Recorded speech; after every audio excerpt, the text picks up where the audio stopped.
வணக்கம். இன்றைக்கி ஹோட்டல்லலாம் கிடைக்கிற டேஸ்ட்டில் சிக்கன் கிரேவி எப்படி பண்ணுறதுன்னு தான் பார்க்க போகிறோம். அதுக்கு முதல்ல சட்டியில் எண்ணெய் விட்டுட்டு 3 ஏலக்காய், 3 கிராம்பு, ஒரு சின்ன துண்டு பட்டை, ஒரு பிரியாணி இலை எல்லாம் போட்டு பொரிய விட்டுட்டு 2 மீடியம் சைஸ் வெங்காயத்தை பொடி பொடியாக வெட்டி அதில் போட்டு நல்லா வதக்கணும். வெங்காயம் கொஞ்சம் வதங்குறது வரைக்கும் தீயை கொஞ்சம் மீடியம் ஃப்ளேமில் வச்சு நல்லா கிளறி கொடுத்துட்டே இருக்கணும். வெங்காயம் கொஞ்சம் வதங்கினதும் அதிலே ஒரு 4-5 பச்சை மிளகாயை கீறி போட்டிருக்கிறேன். பச்சை மிளகாய் காரத்தை பொறுத்து 3-4 போட்டுக்கோங்க. பச்சை மிளகாய் போட்ட உடனே அதிலே ஒரு கொத்து கருவேப்பிலையும் போட்டு நல்லா வதக்கி விட்டுடலாம். அடுத்து தேவையான அளவு உப்பு போட்டு கிளறி விட்டுடலாம். அடுத்து இதில் 1 ஸ்பூன் அளவுக்கு பெருஞ்சீரகம் போட்டுக்கிறேன். பெருஞ்சீரகம் ஃபஸ்ட்டு ஏலக்காய் பட்டை போடும்போதே போட்டிருக்கணும். நான் மறந்துவிட்டேன், அதனால் இப்போ ஆட் பண்ணிக்கிறேன். வெங்காயம் பச்சை மிளகாயெல்லாம் கொஞ்சம் வதங்கினதும் இஞ்சி பூண்டு நல்லா இடித்து போட்டிருக்கிறேன். இஞ்சி பூண்டு வெங்காயம்லாம் நல்லா கிளறிட்டே இருக்கும்போது பச்சை வாசனை போனதும் அடுத்தது சின்ன சின்னதாக வெட்டி வச்சு தக்காளி 3 தக்காளி இதில் சேர்த்துருக்கிறேன்.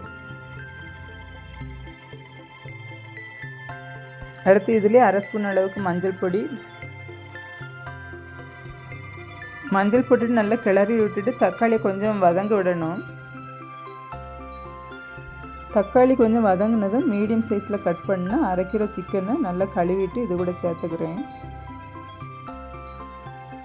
சிக்கனை சேர்த்தது நல்லா கிளறி விட்டுட்டு ஒரு மூடியை போட்டு 10 நிமிஷம் நல்லா வேக வைக்கணும். தண்ணி எதுவும் சேர்க்காமலே வேக வைக்கணும். 10 நிமிஷம் கழித்து மூடி திறந்தால் சிக்கன்லேருந்து தண்ணி விட்டு நல்லா வந்திருக்கு பாருங்கள்.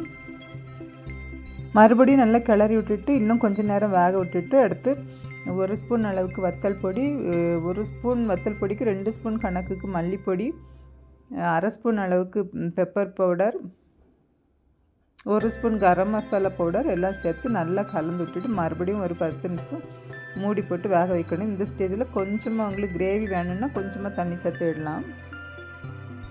தண்ணி சேர்த்து நல்லா கலந்து விட்டுட்டு மூடி போட்டு மறுபடியும் கொஞ்சம் நேரம் வேக வைக்கணும். ஒரு கையில் ஃபோனும் ஒரு கையில் கிண்டுறதும் பண்ணுறதுனால அது சரியாக பண்ண முடியல.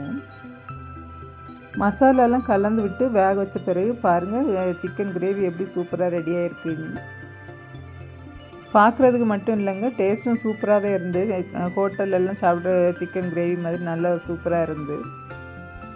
நாங்கள் இன்றைக்கி ஆப்பத்து கூட சாப்பிட்றதுக்கு தான் சிக்கன் கிரேவி செய்திருக்கோம்.